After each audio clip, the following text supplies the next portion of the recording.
झोने वाला पिंड परालियों नजर आना लै हुण लग पता जाना भी तुहाडे च हजूर दा प्यार किन्ना है।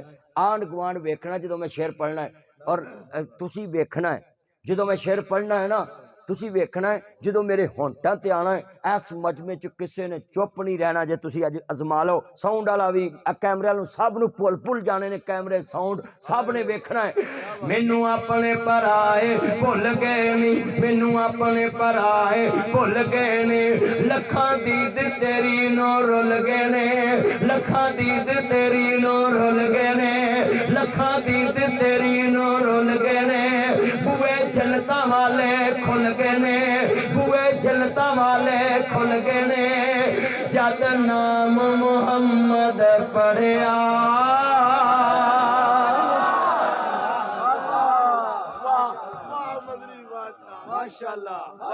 मैं क्या सी जलसे च बहार आ जानी है।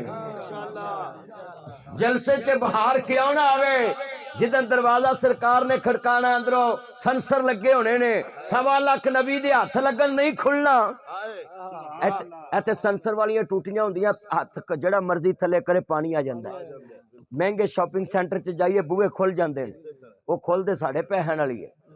बोलो महंगे चू वो असी महंगी कीमत उंज साडी कौम बड़ी अंतरी है। उत्थे महंगे स्टोरां ते जाए ते चीज़ दा रेट नहीं पुछदी लई आउंदी है ते उत्थे केले लैन लगणगे ना ते वो कहेगा 200 का दर्जन 100 लाउणा ही मैं डब के मर जाओ भी उन्हें ट्रक तेरे को मंग लिया।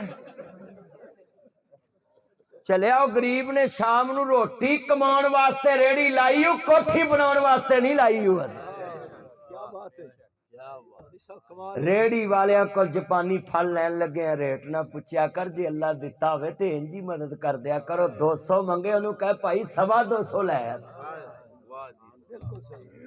मसीत दे मनार ते 1.5 करोड़ ला देना है रेड़ी वाले नाल अंगूरां दा भाव करदा रहना है। चलिया करोड़ दी गड्डी तो उतर के ना तू रेड़ी वाले दा सोचिया है ते जिदे मगर नमाज नीती हूँ आप 10,000 दी वास्कट पाई हूँ लैदर दी जैकेट पाई हूँ ते मुल्तान दी चंगी शाल बोलो वूल दी चदर लई हूँ ते नीयत पता करें करया कर 2 रकात नमाज फजर पिछे इस इमाम दे जिन्हें लंडे दी कोटी पाई है मैं 10,000 दी पाई। अल्लाह अकबर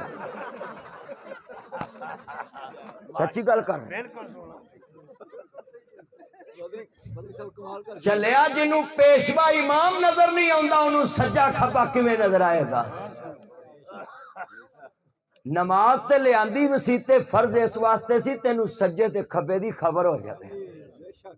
बोलो तेनू जरूरतमंद दी खबर हो जाए। सुनता घर पढ़िया करो नफल घर पढ़िया करो। नबी पा ने फरमाया मैनू ना जी सुन लो ध्यान नाल वो घर कब्रस्तान लगते हैं जिन्हां घरां च सुन्नत ना पढ़ी जाए नफल ना पढ़े जाए। कुरान पढ़िया करो घर च। किन्ने बंदे वादा करते हैं कि असी गरीब की रेहड़ी तो जो फल लवांगे तो ये समझ के लवांगे कि इन्हें कोठी नहीं बनानी इन्हें बच्चों की रोटी चलानी। वो तो करते ही नहीं ना फिर बेचारियां धक्का करना ही पैंदा है। रेहड़ियां वाले फिर धक्का करते हैं मैनू पता है पर उन्होंने आड़ती भी करते हैं वो तो उथों काम तुरया होंदा है पिछों ही। सच्ची गल कर रहे इन्ने तुसी बैठे जे अज वादा करो जेड़ा मां मस्जिद की खबर नहीं रख सकता वो कादी सखावत करता है। साडी मसीत ते करोड़ लगा हुंदा है ते मां मस्जिद दा मकान लैटरीन दे उत्ते जिथे टूटियां होंदियां ना उहदे उत्ते एक कमरा बनिया हुंदा है भी ए तैनूं कैमरा लैटरीन दे उत्ते तद बना के दिता है कि गा तेरी नस्ल च कोई मौलवी ना बने।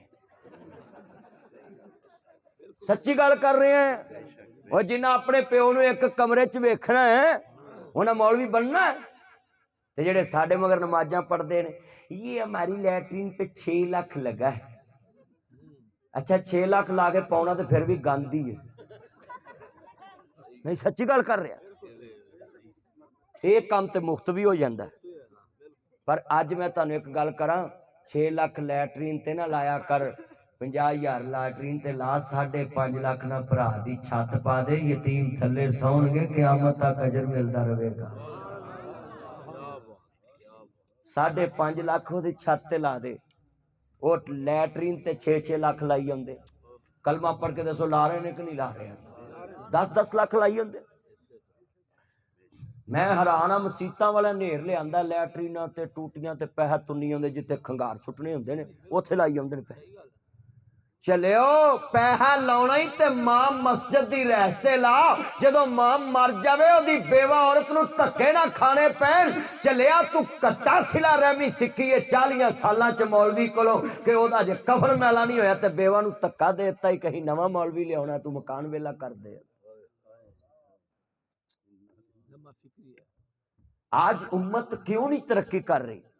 दिल के फफोले जल उठे सीने के दाग से, इस घर को आग लगी करके चिराग से, जिन पत्तों पे तकिया था वो पत्ते हवा देने लगे, ज़बान से कह भी दिया ला इलाहा तो क्या हासिल, दिलो निगाह मुस्लिम नहीं तो कुछ भी।